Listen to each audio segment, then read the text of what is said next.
welcome everyone to this new conversation that we have with one of the most important stakeholders from the climate action ecosystem. So we have with us today Ms. Leena Dandekar, founder of Raintree Family Office and Raintree Foundation. I'll briefly introduce our speaker today and then we'll get into the conversation. Leena Dandekar is a dynamic entrepreneur and philanthropist. Previously, she has served as an executive director and promoter in the Camlin Group and has been involved in strategy formulation and business development. Leena has set up the Raintree Family Office in 2017 to manage families' commercial investments in responsible and sustainable manner.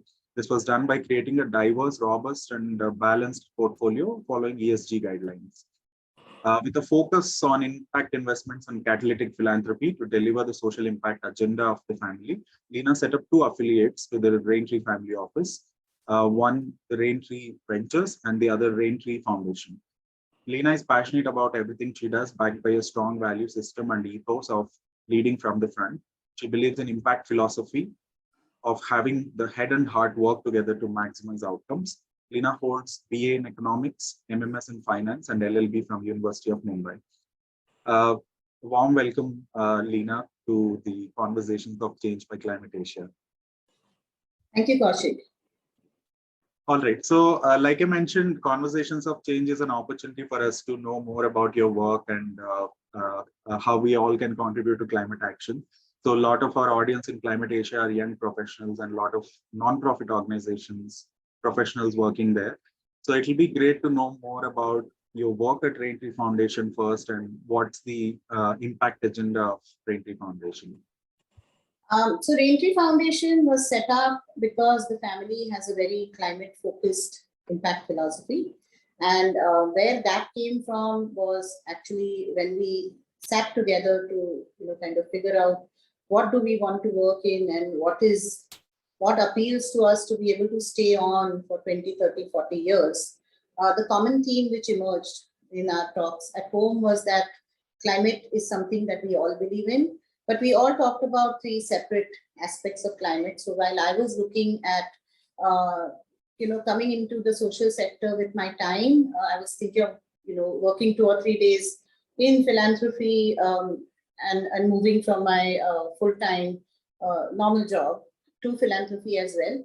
And I went into rural Maharashtra and surrounding states. I did maybe 20, 25 field trips with various NGOs to understand their work.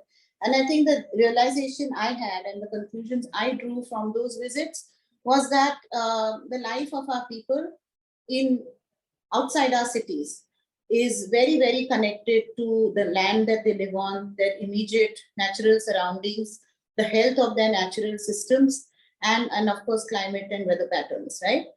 So that was my understanding. And my daughter had the view that she would like to, she's a big wildlife enthusiast, a very outdoor person. And she came to the view that I'd like to do, work on corridors, on man-animal conflict, look at, in terms of wildlife. And my son who's a big thinker, said, let's plant 1 billion trees because carbon sequestration was on his mind. And so we said, all of us are thinking from 3 different points of view, but is there a way to combine all these to work on one model? Also, I think we all need to understand is, why do I personally do this? I do this because I'm a mother, okay? My son was 21 or 22 5 years ago when we were talking about these things. And one day he said to me, and I was bringing home these field visits from the field, and one day he said to me, from the time that I understand weather, 13, 14 years onwards, and it's been now 7, 8 years, he says, I see no pattern. And he says, I read about climate change, I read about global warming, I read about, rising sea levels, and we live near the ocean. And he said, I have 70, 80 years of life left. His generation will live to 100. At that point, he had about 8 years of life left. And he said, I don't feel secure about my future. I'm terrified. I don't know whether I can build any future at all because everything I know, first, I don't know. I haven't seen enough of a pattern to think I know something in the 7 odd years that I've been observing climate. But he said in the next 80 years, it's scary. And that's what made me realize that we need to work on a comprehensive model, not on one aspect of climate or the other, because this is our home. This is where my children and my grandchildren one day will live, and there is nowhere else to go. And we are going to be extremely uncomfortable, to put it very, very mildly, at all levels if we don't do something about it immediately. And this isn't a development sector problem, really. Development sector problems are problems people with privilege solve for other people with less privilege, right? This problem of climate is for everybody, for people in cities, people in villages, people in highlands, lowlands, oceans, with privilege, without privilege, with education, without education, with gender parity, without gender parity. It's the biggest equalizer there is, that this is the only home that we have. And this is where there is now zero predictability going forward. And so in my view, anybody who has children and grandchildren needs to work on climate, not just me and my family, right? So coming from that, the program was born to look at we came to a landscape model, which is, to work on a large geography, a contiguous geography where you can work adequately on environmental interventions, but also work enough on community intervention so that there is prosperity for the environment and prosperity for the communities.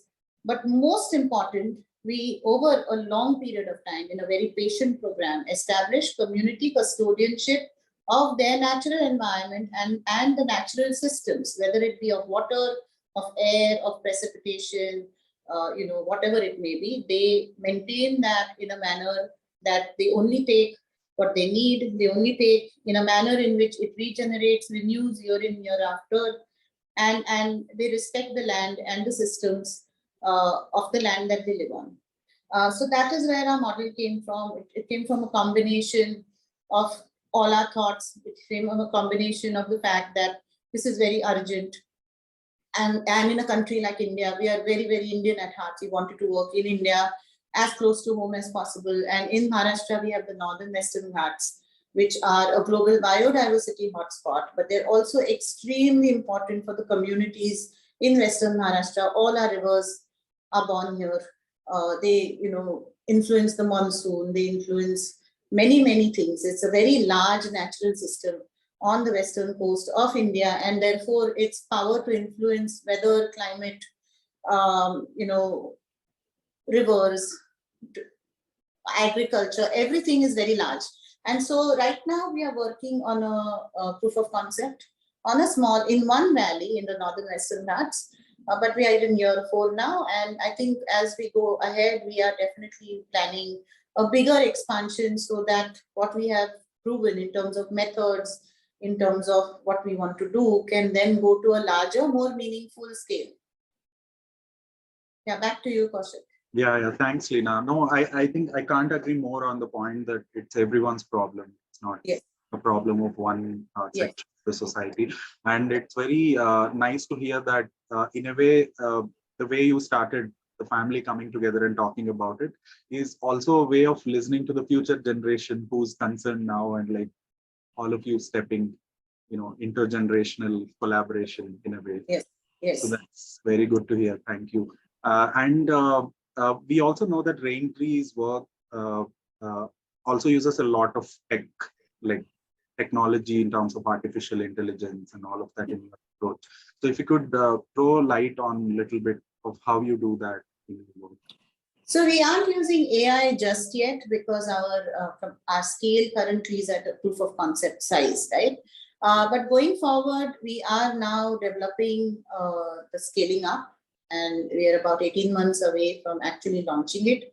But definitely we are looking at satellite mapping, we are looking at modeling, we are looking at systems thinking, design thinking, bunch of these options so that we get more real-time information. We can project for outcomes in the future, can kind of plot the interconnectedness of all our thematics, right? What I think needs to be pointed out in a model like ours, everything is dependent on everything else. We don't have clear-cut boundaries around amongst thematics the way the development sector has. We don't work in silos. We have broken them all down. Every project of ours, every program of ours is evaluated against multiple factors and multiple viewpoints. And so on top, of course, is environment and environmental sustainability, health of natural systems. We look at a lot of data to decide what is the baseline on the natural systems. You know, nature is omnipresent. It is everywhere, and we are just a small part of it. But nature has no voice in the development sector. And how does Raintree give voice to the nature that, you know, of the in the geography that we are in, is by collecting data. So we collect very, very extensive data on biodiversity, on hydrogeological features, on aquifers.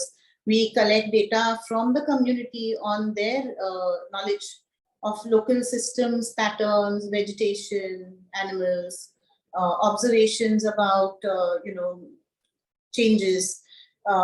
We do land use, land cover mapping to plot various changes over the years. And a lot of that comes together to form our program. And that voice of nature, which we collect through data, that is what Raintree speaks for, because nature is 50% of our program. The other 50% is community. And community speaks for itself because we do extensive baselining, but we also strengthening local institutions at all levels, whether it be self-help groups, whether it be farmer groups, whether it be Gram Panchayats, the Mahila Gram Sabha. We have even conducted Bal Gram Sabha so that the children have a voice. We have village development committees. We are now in the process of forming biodiversity management committees with a view to strengthening the biodiversity management of each Gram Panchayat, but also giving them control over their own natural resources. So these are the various institutions we have worked on. From a twofold point of view is that to be able to then give the community a larger voice in their own decisions, to give them a stronger voice to be able to go to government and any other agencies they need to approach for their own development agenda. To put in, we have put in a large amount of environmental education and awareness in all these groups, and increasingly do it year in, year out in a ladder approach where each level builds on the other, so that at one point the entire village, all the decision makers and large sectors, large stakeholders in this community are thinking and doing the same thing. But it also gives us an exit plan, Kaushik, to look at the sustainability of a program, and our entire program is about sustainability. We can't always be talking to the community and representing nature to them. One day they need to learn to hear nature's voice, and somebody in the communities needs to speak up for nature the way Raintree does to them today. And from that angle, I think building capacities of all these organizations and groupings and spreading environmental education awareness, you know, from school children understanding dynamics of water to what is the Northern Western Ghats, why is it special, how do you celebrate Diwali in an eco-friendly way, bunch of small, big, relevant, you know, fun, all sorts of programs go on in the community to constantly embed the environmental aspect of the work we do. It's very sublime in the sense it's not in your face environment education, but it's embedded everywhere. And we hope in 10 years time, we have a community which is resilient, you know, in terms of climate resilience, in terms of economic resilience, and resilience to the pressures of development, which, you know, rob them of their own land, right? And that gives us an exit plan, in which case Raintree's viewpoint on how do we exit is planned from day one, where we say we are going to exit because these organizations will be at that point capable of taking over Raintree's work. With Raintree primarily today speaks up for the environment and represents environment in everything that we do. So that is the long term. Now, one more point coming from that is obvious that it's a very patient program, even as a proof of concept. It's designed to be 10 to 12 years. We had a little bit of a setback in COVID. So I think possibly 10 years may become 12. But, nature is omnipresent, it's there, it's steady, it's our home, but we have done a lot of damage, and that it's a few hundred years of damage. It takes at least a 20-year horizon to, kind of see permanent positive changes in natural systems.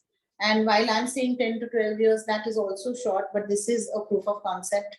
And we are hoping we can continue guiding the community to ensure the, robustness of their systems. It just shows you how patient any program in nature needs to be. It needs to be long, it needs to be patient. And I think one more thing I'd like to maybe point out at this point is that there's a lot of climate work going on, very meaningful, very sincere, very well-intentioned, but a lot of it, a majority of that climate work is looking at human systems, which we have already over the last few hundred years, and tweaking them to make them less harmful to the environment, right? What we're doing is mitigating. Mitigation, yeah. Right? What Raintree looks at is looked at the natural systems and said, how do these prosper and how does the community contribute to that prosperity? So our design doesn't start with people reducing their impact on nature. It starts with nature and goes back to what can people do to, you see, our starting point is natural systems. Our starting point is not society-made systems. And that, I think, is the key difference between what Raintree does and what a lot of other very good work does. I'm not denying there is a place for everything, but when you're looking at long patient programs around larger natural systems, anything under 15, 20 years is too short. Right. And I, think more of us with the means to drive capital, to drive networks, to drive knowledge, the ability to convene, to convince, some of us who have a say, who have a voice, to be able to influence others or put our points of view across, need to look at, can we go back to the root problems? Can we do it more patiently? Can a design process be very, very, very good so that it goes back absolutely to the roots and works, from there up? And no matter how long it takes. And that's something that a lot of philanthropists, a lot of family offices, even CSRs need to look at, as how do we build lasting change in a rapidly, vanishing peace of mind for the entire globe, where we don't know where we are going. I live in a home 500 meters from the sea, and I don't know if I can go beyond the, climb up my stairs in 20, 30 years time, right? Maybe the sea is going to come up and flood my basement. And I may need a boat instead of a car. I don't know that. And that worry, constant worry. We work in, in the villages, and the constant worry at the lack of certainty of whether there's going to be a dry spell during paddy season, which for paddy is very, very problematic. And then you come to end of October when the rice is ready and it's almost ready to pick. And then you have untold amounts of rain every year.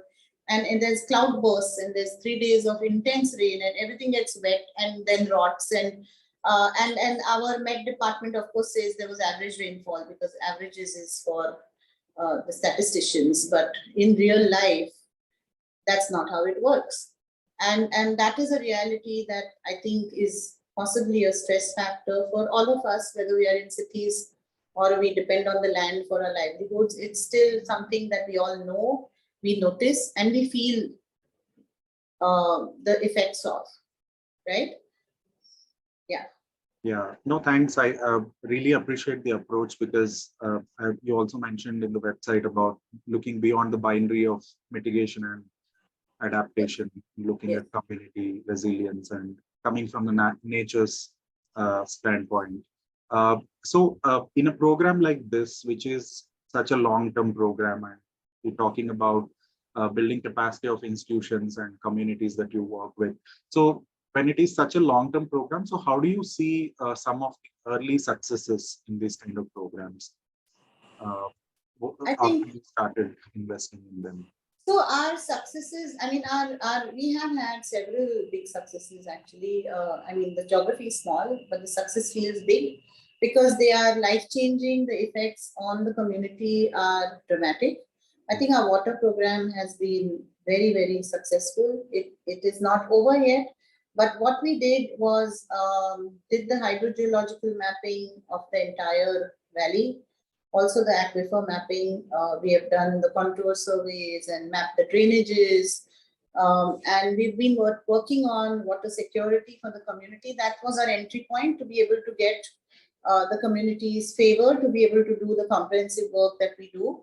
But now we are turning that program into ensuring water for nature.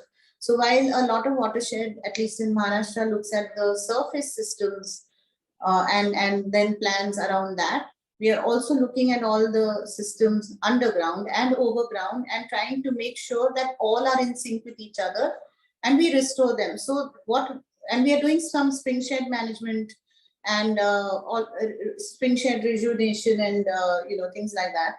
And we have also collected wisdom from the community, right? So their old sources of water where they say, "Yahan pe pani hota tha." Back then, my grandfather said there used to be water here. Those kind of stories, and we are working on all of that. And what that will ensure is that while there has been water for the community, and now there are no tankers in this community in this valley. Till when we came in, tankers used to start coming in from February for drinking water.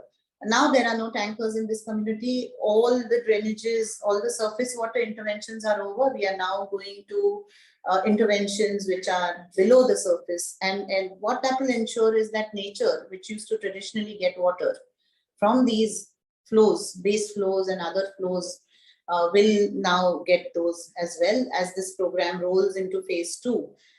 So that has been a good success. The community, water is a very big pain point for all communities, and community is appreciative and grateful, and so are we that we have been able to give a solution to the most acute pain point in that community.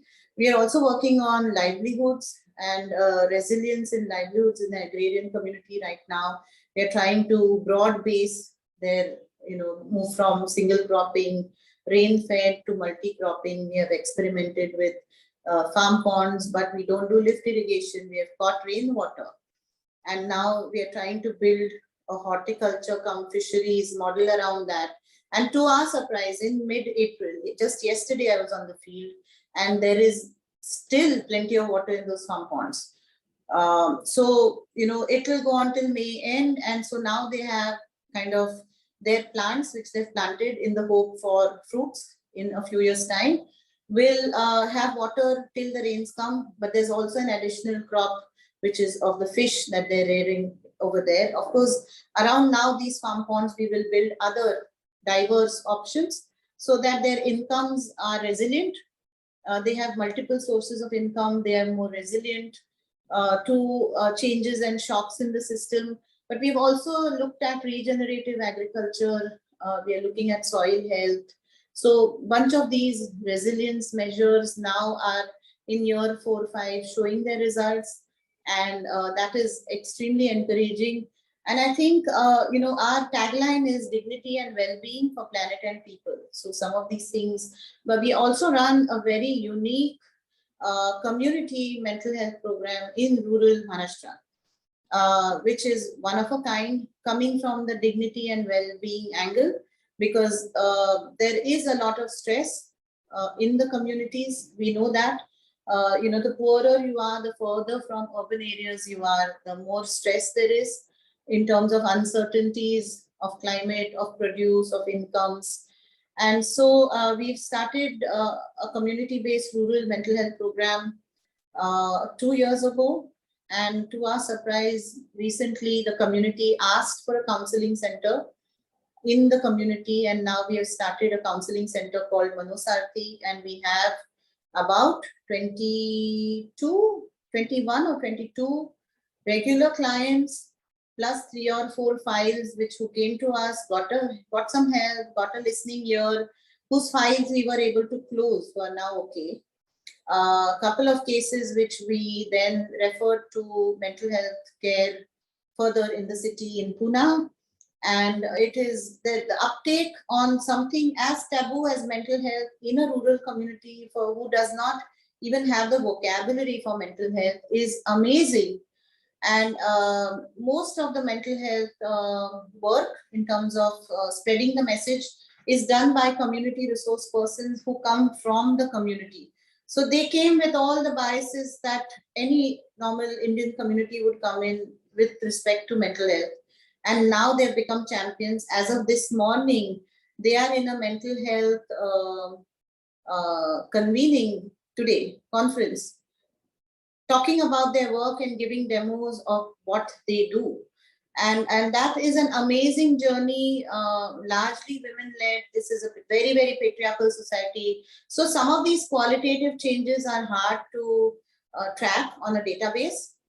But women who would not step out of the house, women for whom having a job was taboo, it was okay to be labor, but it was not okay to have a regular monthly job. That meant the woman is, kind of reaching beyond. And now these women are not only, they're talking to men, they're talking to women, they're talking to farmer groups. They have gone out into an urban environment today in front of people they don't know.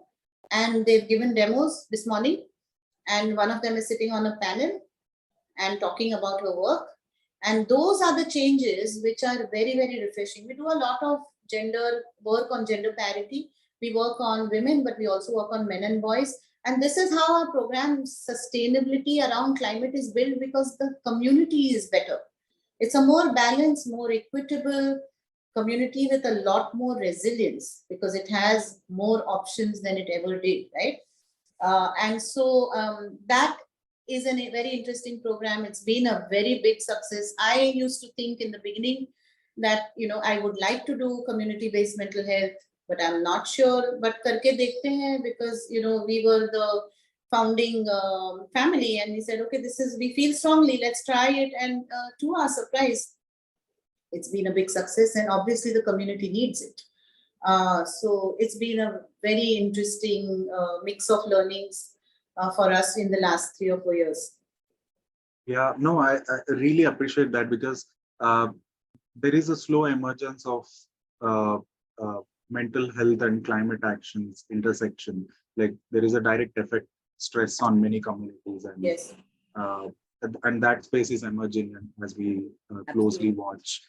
And so my next question is, Leena, so as a philanthropist, so what would you say is impact investment philanthropy's role in advancing climate action? Like what should be the priority areas and agenda for the philanthropic community?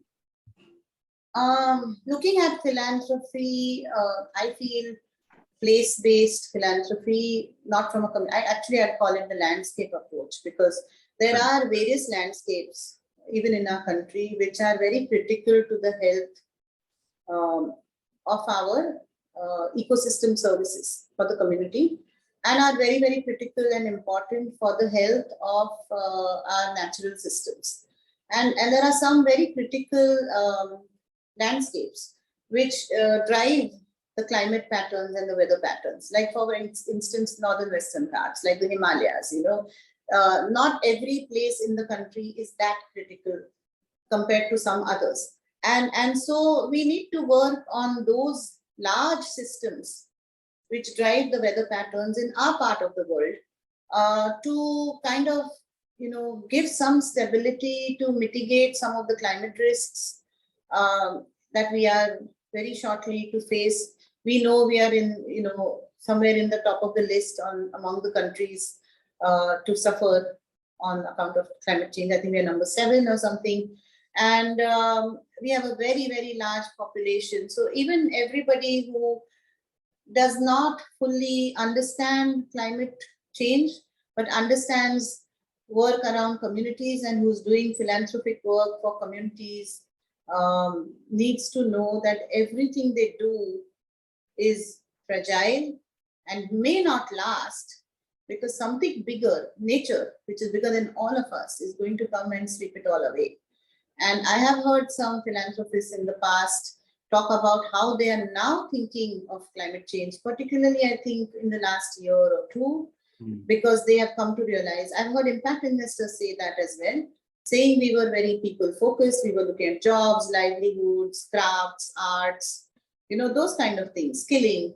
And we've come to realize that all that is good, but none of that will last if we don't solve for climate, because all the progress we make is going to be fragile. So I think that is one thing. The other thing, of course, is the patience that you need to build in. The earth is some many billions of years old. We have managed to ruin it in the last 400-500 years. But it's also very resilient.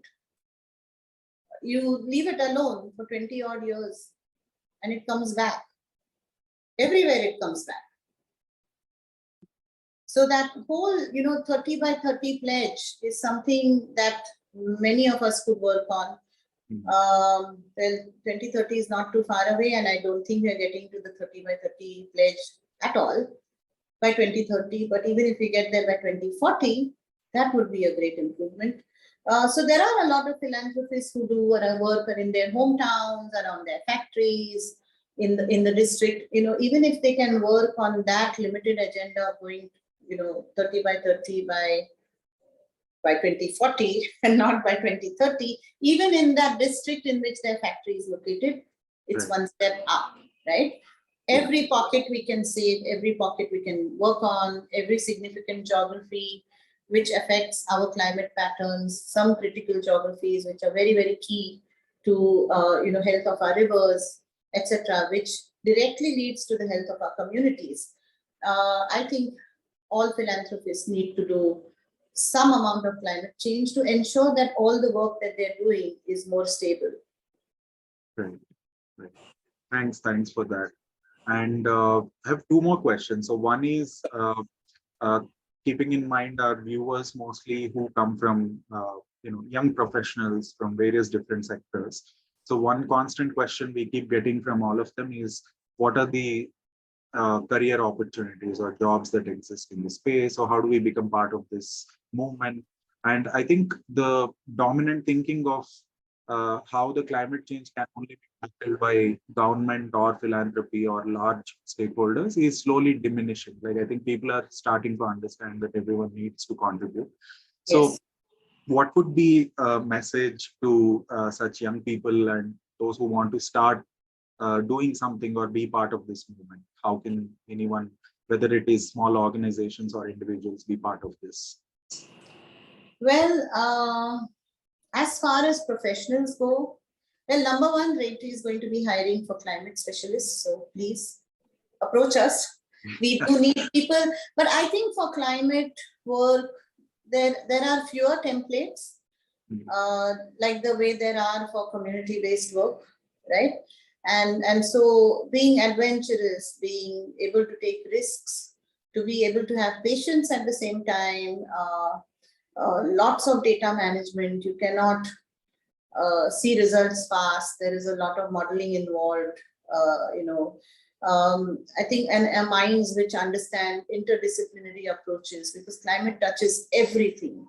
And so you need a mind wanting an adventure, because there is an intellectual adventure out here. Everything is interconnected. We don't have all the science yet. We don't have ready methods. Every 200 kilometers apart, you have a unique set of locational challenges. Things change. And so you have to be nimble, you have to be audacious, but you also have to think very far in rapidly changing circumstances. So it's a mixed bunch, and it's a roller coaster ride, and it's been super fun for me so far. I mean, I can promise some very exciting times in the climate space. There is a whole lot of climate funding mechanisms coming up. Me having, being a trained in finance myself, I find that very, very exciting, because I feel that is a way for the work that we do to become sustainable, because if some of it can pay for itself, even if it's a portion, that becomes more sustainable. And so I like that space. If I were a young professional, that's something I would look at. But honestly, we need somebody willing to unlearn what they know from the silos that they work in. Somebody working in climate has to be willing to break a few of the barriers that they've built, and they're willing to unlearn and relearn. Because every geography, every year, all the time, there is new data being thrown at you.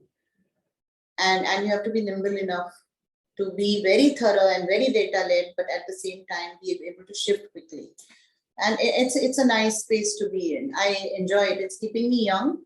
I'm not very young anymore, but it's definitely keeping me young, because every day when I open my LinkedIn, I have 3 things I never knew and never read coming at me globally, right? It's just evolving so fast, and it's such a exciting intellectual journey that I have been on. I'm always buzzed about what I read today, because every day I'm reading new stuff. As far as organizations, funders, etc. go, I think patience is the key. Versus specialized skill sets.